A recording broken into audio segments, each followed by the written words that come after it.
on this episode of the Girl Talk Podcast. That false self has to be constantly fed by false affirmations. And that's why Facebook likes mean so much. Instead of allowing that false self to go away, being authentic and let Jesus meet you right there. There, you're listening to the Girl Talk Podcast. My name is Carol. I'm Kelly. I'm Trisha. And we want to say a great big thank you to our friends at Compassion for sponsoring this season of the Girl Talk Podcast. Compassion is releasing children from poverty in Jesus' name. And you can find out more about Compassion and what they're doing around the world at thelightfm.org and click on the Compassion banner. Thanks to Compassion for sponsoring Girl Talk. We appreciate you. Today we're going to be talking about imposter syndrome. Have you all heard that term? I've heard it. Yeah, tell me what I don't that really is. know it. Okay. Imposter syndrome is when people doubt their skills, talents, or accomplishments and have a persistent internalized fear of being exposed as frauds. Oh. Is that what you thought it was? I didn't know exactly what it was. Okay. I know what that is. Yes. Because I've dealt with it. Sure. I think we all have. Wow. Yeah, for sure. Yeah. Yeah. Man, the bottling all that up, though. Yeah. Wow. The things you can do when you feel like you're going to be exposed as a fraud. Yes. Fear of exposure. Yes. As a fraud. All right. So let's break this down. What do you feel like is at the heart of imposter syndrome? I think a lot of it probably has to do with us trying to do it on our own. Yeah. You know, feeling like everybody looking around, looking at all of the smart people around us. We've got lots of messages coming at us of all of these people who are awesome. You know, they're the people who do the things the best way. They're always in the magazines, and they're the ones who have the social media shiny posts and the followers and the influencers. And I'm not as good as them, so I must not be good at all. That, and I think we try to take on all of this by ourselves and think that we are capable of being all things to all people at all times. Okay. What about you, TK? I talk about this a lot, but I really do think at the heart of it is some sort of a pride situation because there's such a thin line between pride and complete insecurity. And I think imposter syndrome sounds like, to me, when I've had that, it's complete insecurity. But that insecurity is happening because I want to be known as good. I want to make a name for myself. I want to be known to be good at this. But yet, deep down inside, I know I'm not good enough. So it's like this battle between pride and insecurity inside of me that I try to hide, that I'm having this battle by being bigger or louder or more fun or something like that. But deep down inside, this battle is going between this desire to be known or good versus the knowledge that I'm not good enough. It's what it feels like. It almost feels like the desire to be known and the fear to be known. Oh, yes. Right? Yes, that are in conflict. Right. Yeah. Because, that's one of our basic human needs is to be known. Right. But at the same time, we're afraid if we are really known that we'll be rejected. Right. We'll be rejected. That's it. It's the rejection, the fear of rejection. Yes. So this is like, we've heard this term in the last, I'm going to say 5 years or so. It's kind of surfaced. And I was thinking about it and how much it is tied to our identity. You just said what we want to be known for, what we want people to remember about us or say about us, and the fear that we're not really who we want to be. Who we pretend to be. Right. That conflict going on internally that makes us want to fill that void with something that never can. Yeah. Well, yes. Yeah. And I also think it's the whisper of the lies of the enemy. Sure. Of him saying you'll never be good enough. Yeah. And it's twisting truth because, yes, we are never good enough. Right. There is nothing we can do to earn our own salvation. There is nothing we can do to become clean again after we've messed up. There's nothing we can do. We do not have that power. Right. And the enemy reminds us of that. You know, you are not good enough. You will never measure up. There's nothing you can do. There's nothing you can do to make this situation better because you're not good. And but Jesus, but you know, God says, yes, I will take all that on for you, and I am what makes you clean and washed white as snow, and all of your sin gone away. But we like to listen to the lies of the enemy saying you're not good enough, you'll never measure up. Well, and I also think the enemy goes one step beyond that too. You're not good enough. You're never going to measure up. So just give up. Oh yeah, sure. And that's the fear of it, is that you just give up. Yeah. We just give up. We don't try any longer. We don't lean on Jesus. We just think, I'm not good enough. I can't do it.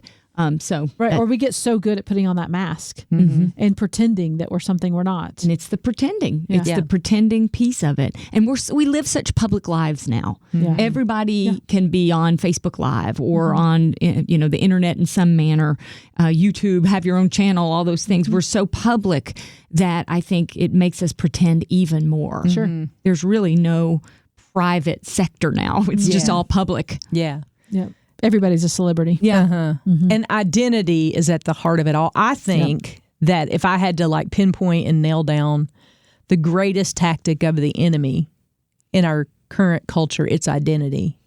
Like all around that, you're not who God says you are. You're not good enough. You're not, and then there's the other psychology side of it that you need to tell yourself you are good enough, and right? that you're great, and that you get a participation trophy because you showed up, and all the things. And so there's a constant battle of us as women to really identify ourselves in a way that feels right. And I've struggled with this most of my life in being who I think people think I am. Does that make sense?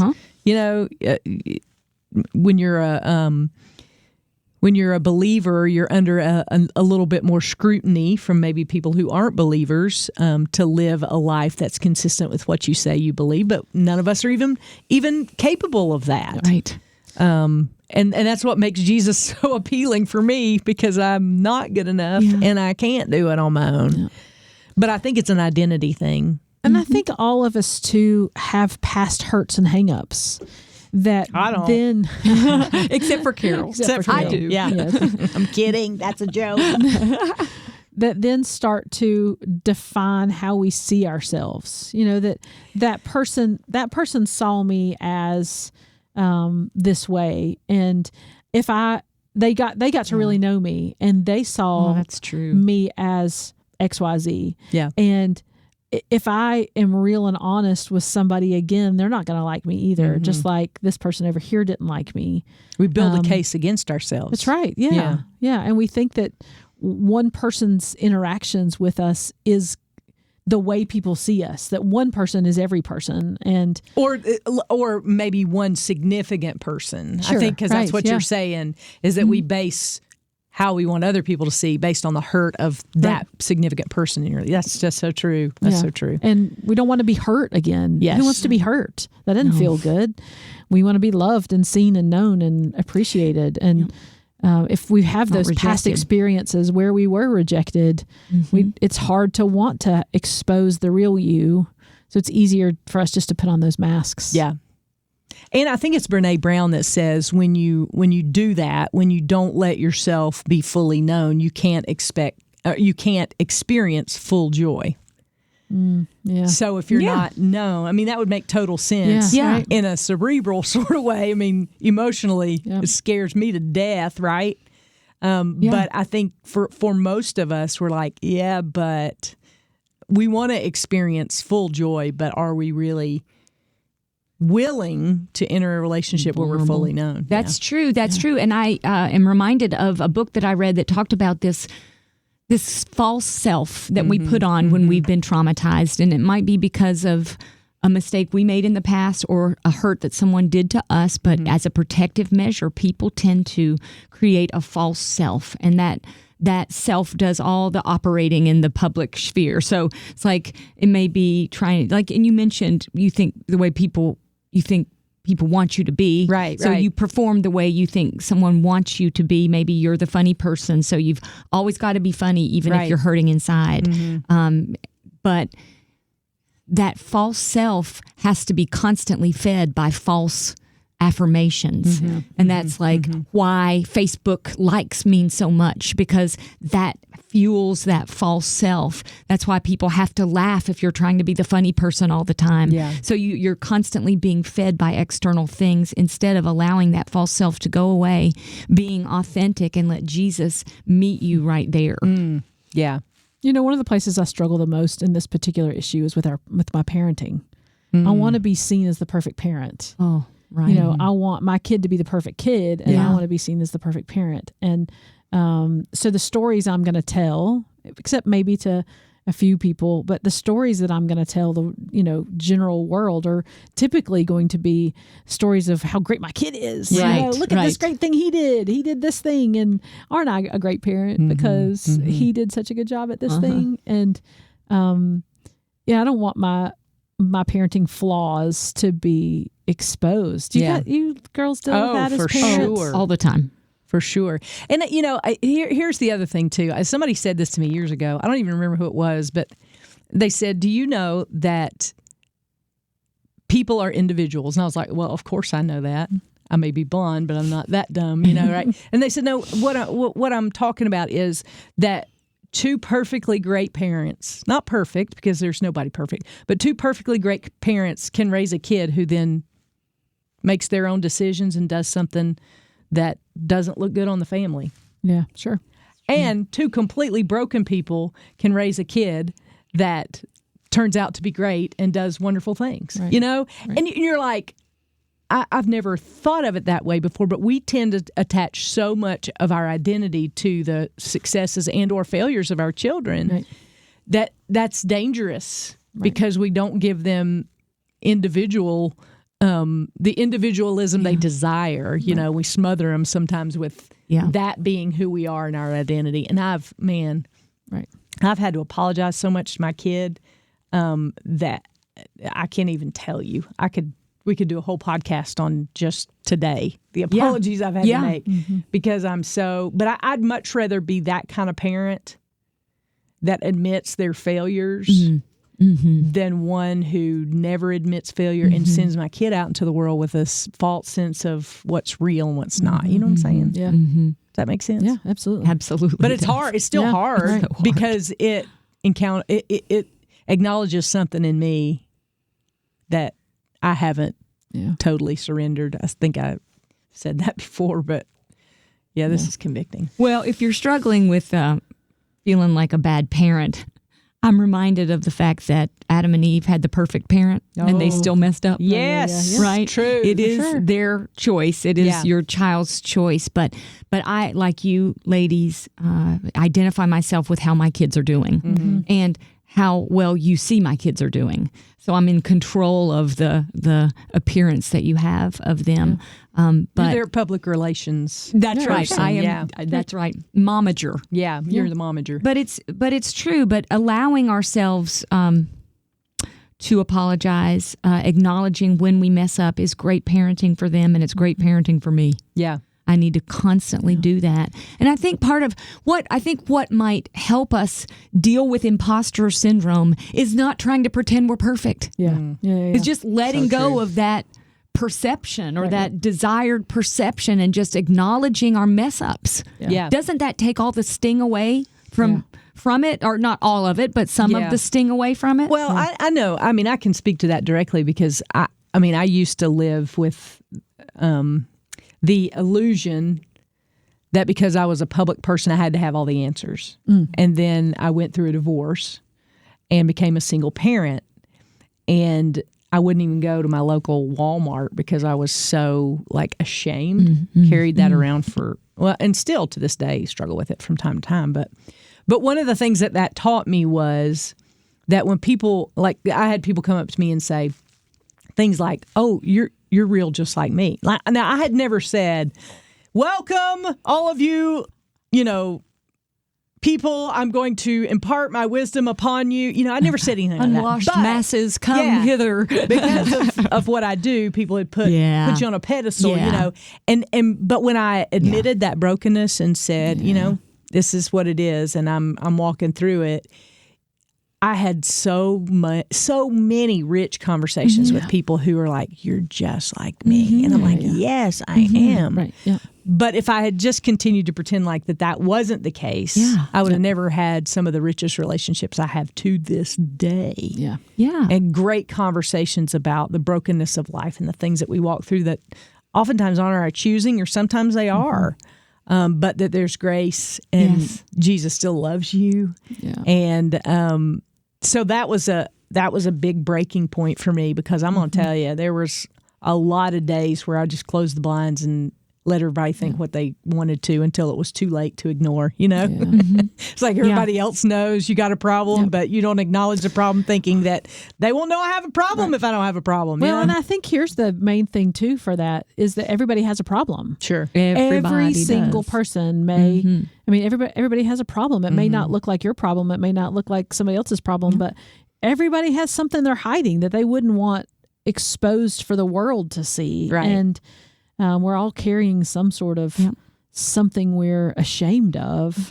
But if we just remember that everybody's in that same, everybody's in that same boat. Nobody is perfect except Jesus. Yes. Right. And we will not be rejected by Jesus. That's right. When you dig down to that fear of rejection, and it can be any situation in your life, that fear of rejection, we are not rejected by Jesus. When we surrender to Him, we will not be rejected by Him. That's such a powerful truth. When we're fearing rejection so much, that's the place we can always go, where there will be no rejection. And we don't have to put on a mask with Jesus. No. Jesus knows us intimately. Yeah, He knows all of it. us and loves us deeply. He knows all the things. He knows all the things that we would never tell anybody else. He knows all the shame we carry. He knows all the things we've done. And yet He still says, "My daughter, I love you." And I'm going to go out on a limb here, because y'all know I like to live on the limbs a lot of times. But I think there are a lot of people who think a relationship with God is sitting in a church pew every Sunday. Oh, yeah. And I only say that because I played church for a lot of years without really knowing Jesus. Yeah. And the reason I say that is because that's so much a part of imposter syndrome, because of where we live.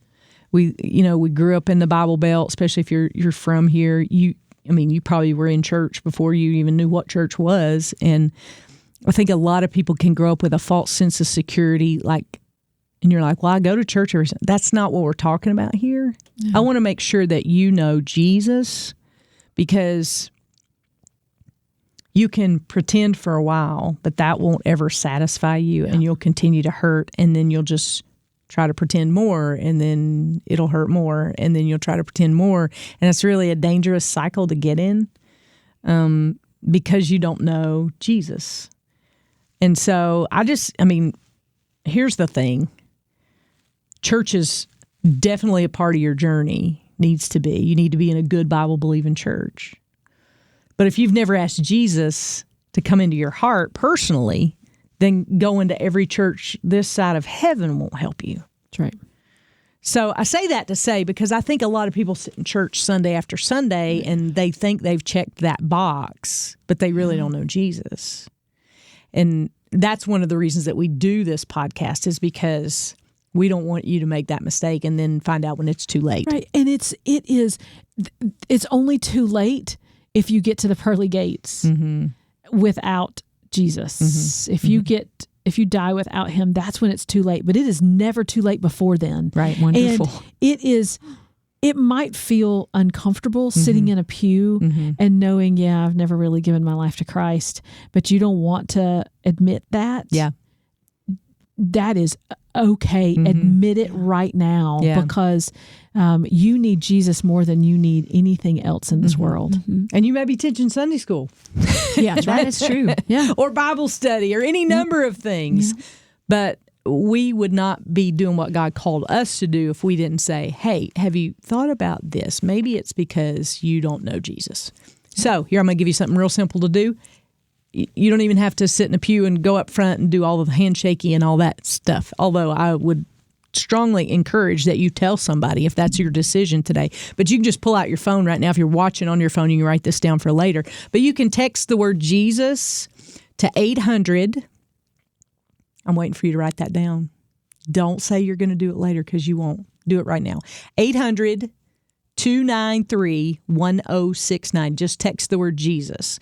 And what I'll do is I'll send you Billy Graham's Steps to Peace with God, and he'll just walk you through how you start that relationship today, right now. And you can get rid of all this imposter syndrome. Now, I will tell you this. You may still struggle with imposter syndrome after you ask Jesus in your heart, because I do. Yeah. From time to time. Yep. I think we all do. Yes, same. But here's the thing. You have a home base to go back to. You have somebody who can set you right again. You have somebody who can put you on the right path. You have his word that he will speak to you from and get your identity settled. But until you do that. And you're never rejected. Right. Never rejected. Never and rejected. Fully known and fully loved. Right. It's the relationship. That's exactly right. And that's what will get rid. That's how you battle back, number one, with imposter syndrome, because you can't be good enough. Yep. If you could be good enough, then Jesus wouldn't have had to go to the cross. That's right. That's right. So that is our heartbeat here. Yeah. I want you to hear that, because I think sometimes you can think, oh, I'm just coming to get a little encouragement. And you are. And we hope you're encouraged by this podcast. But at the heartbeat of it, we really don't want you to miss Jesus. Right. Because none of us will be sitting around these microphones without that relationship that changed everything. Do we get away from it? Absolutely we do. Do we sin? Absolutely we do. Right. Yeah. I don't. Well, except for Kelly. I do. But, yes. We all sin every day. We can all come back and let God set our identity straight, which I think imposter syndrome at its heart really deals with our identity and our pride and our all those things that we've gone a lifetime carrying around. We don't have to anymore. Yes. We don't have to. Ooh, I feel better thinking about that. Thank you, right? Jesus. Yes. Right? You can lay it all down, but that's a choice you have to make. Nobody can make it for you. Yeah. You have to make that choice. And so it is our prayer that you'll do that today. Yep. Don't wait any longer. Stop being an imposter. Yeah. Stop being an imposter and get that right today, because that is what God has been calling you home. And I'm crazy enough to believe that he might even have you listening to this podcast right now, this moment, for another invitation for you to hear, to come to him, to come home. And we would love to hear from you. Sure. If there are other ways that we as a ministry can support you in your walk with Jesus, reach out. girltalk@thelightfm.org. Yes. I'm praying for you. Absolutely. Because we love you. We sure do. We sure do. Hey, we want to say thank you to our friends at Compassion. You talk about people who are making a difference in the world. They are helping children get out of poverty in Jesus' name. They lead with Jesus. They make sure that every child that's in the Compassion program knows what Jesus has done for them. We are big believers in the ministry of Compassion, and you can find out about child sponsorship, about ways to get involved with Compassion at thelightfm.org. Just click on the Compassion banner, also on the Girl Talk page as well. So thank you to Compassion for sponsoring this season of the Girl Talk podcast, and we'll see you next time we gather around these microphones for the next Girl Talk podcast.